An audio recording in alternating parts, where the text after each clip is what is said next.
Welcome to the Explainer. Today we're going to dive into the world of data models, this sort of invisible architecture that's underneath pretty much all software. Now, they have a huge effect on how software gets written, but even more than that, they actually shape how we think about the problems we're trying to solve in the first place.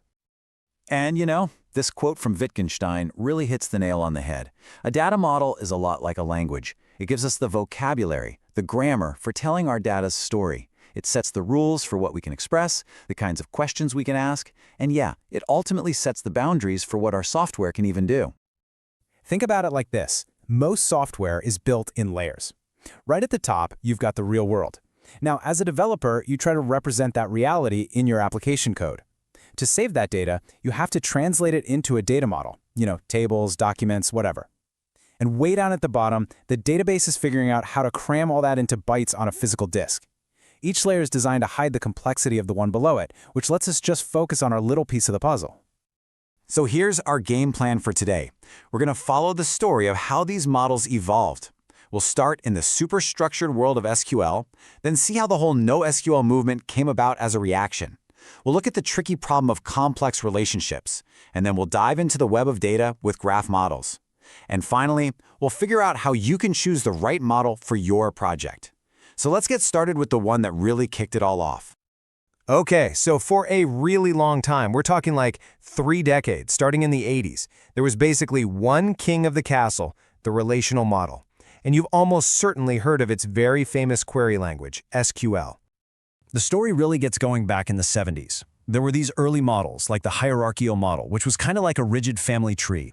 It worked, but it was just too clunky for complex stuff. Then the relational model came along and brought this beautiful order to the chaos by putting everything into simple, clean tables with rows and columns. It was so good, it just took over. After a little detour with things like XML in the 2000s, it completely dominated the industry until NoSQL showed up in the 2010s to challenge the champ. Okay, let's make this real. Imagine you're building a profile, kind of like on LinkedIn.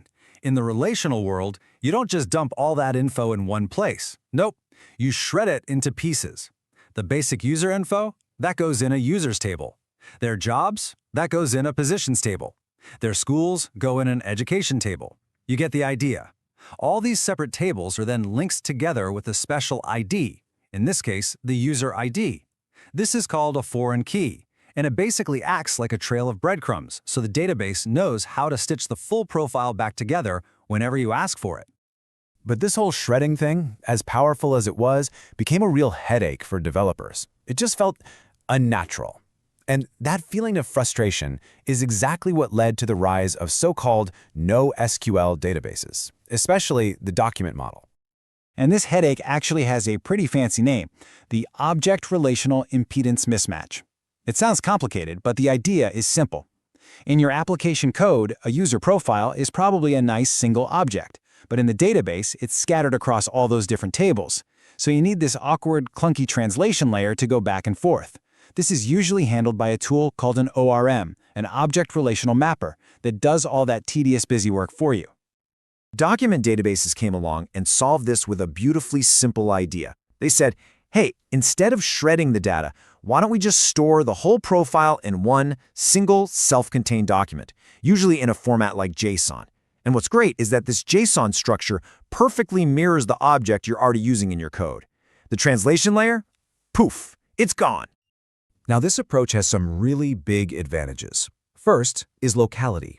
Since everything for one profile is in one place, you can grab it with a single, super-fast query. For developers, life is just simpler because the database model actually looks like the application model. And you get a ton of flexibility. You can add a new field to a couple of profiles without having to run a massive, scary update on your entire database. This really gets to the heart of a huge philosophical difference. Relational databases are all about schema on write. The structure, or schema, is strictly defined up front, and the database makes sure all data follows those rules. It's a lot like static type checking in a programming language. Document databases, on the other hand, use schema on read. The structure is flexible, and it's really up to the application to make sense of the data when it reads it. Think of it like dynamic typing. But, there's no such thing as a free lunch, right? The document model isn't perfect. It's fantastic for data that fits into a neat, self-contained tree structure, but it really starts to struggle when your data becomes highly interconnected. So let's go back to our profile example. the basic profile. It fits perfectly in a document. But what happens when you want to add more social features? Like what if you want users to recommend other users or have a bunch of users all working at the same company?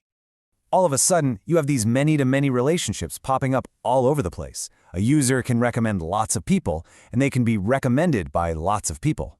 Tons of users all went to the same school. These complex connections just don't fit into that simple document tree. And this forces developers to make some pretty awkward choices. You could duplicate the company info on every single employee's profile, but that's a nightmare to keep updated. Or you end up writing a bunch of code in your application to manually stitch data together. And now you're just reinventing what relational databases already do really well. So what if we flip the script? What if, instead of being this annoying problem, relationships were the star of the show? Well, that's the big idea behind our third model, which is built from the ground up for exactly this kind of tangled networked data. And that brings us to the graph model. Here, instead of tables or documents, you just have two simple things: vertices, which are the things or entities, and edges, which are the relationships that connect them. In a graph, the relationships are every bit as important as the data itself. Just think of a social network. You're a vertex, your friend is a vertex, and that friendship between you, that's the edge. Now, to ask questions of this web of data, graph databases use a really powerful approach called declarative querying. The best way to get this is to think about web development. With the declarative language, you just describe what you want, not the step-by-step instructions on how to get it. It's like the difference between CSS, where you just write a rule saying make this paragraph blue, versus imperative JavaScript, where you have to write a loop to find the element and then manually tell it to change its style. The declarative way is way more concise and powerful. And while this slide right here shows you just how massive a difference that makes, let's take a common query you might run on a social network. Find all the people who were born in the US and now live somewhere in Europe. In a graph language like Cypher, look at that. It's about 4 lines of clean, readable code.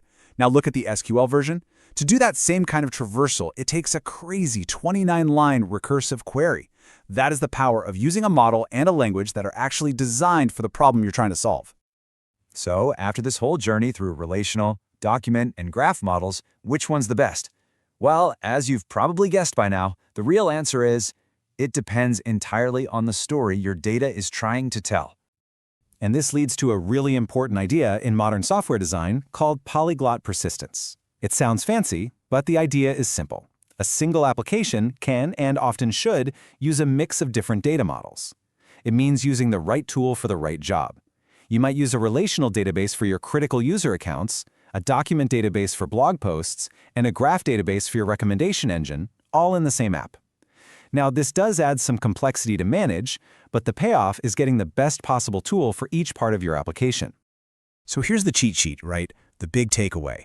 The relational model is still king when you have structured data and you absolutely need consistency and powerful joins. The document model is your go-to for self-contained, tree-like data where you care most about performance, locality, and flexibility, and the graph model is the obvious choice for highly interconnected data where hopping across relationships is the main thing you do. So the next time you're starting a project, don't just ask yourself, how am I going to store this data? Ask, what story is my data trying to tell? Is it a tidy table of facts, a collection of distinct documents, or is it a complex web of connections? Answering that question is the real first step to building great software. And that's our explainer for today.